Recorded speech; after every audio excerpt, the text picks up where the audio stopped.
First of all, let me say I think that there are two schools, and I don't really, although I fall certainly in one of these schools, I don't really have an objection to the other. There is a philosophy that say artists should collaborate with technologists, and to produce new works by having these kinds of dialogues. There's another school, the school in which I was educated, in which artists must become proficient at the medium of their day, which for some artists is, let's say, software, culture, and code, and so we learn to write code. We do it ourselves.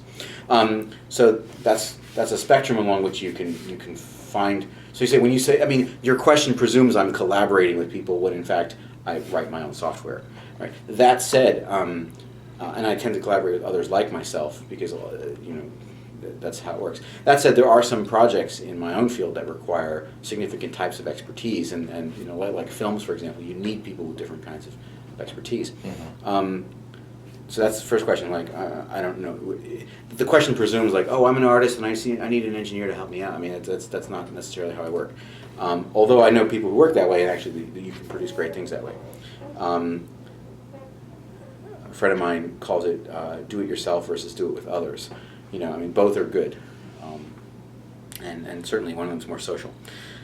With which disciplines do I collaborate? Also, these notions of like what are disciplines.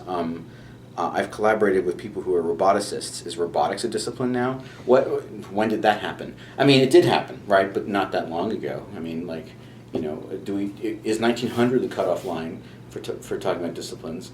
Right now I'm thinking a lot about computational journalism, and that's a nascent discipline which probably only congealed maybe within the last 5 years. I was like, I collaborate with computational journalists. I mean, it's a thing.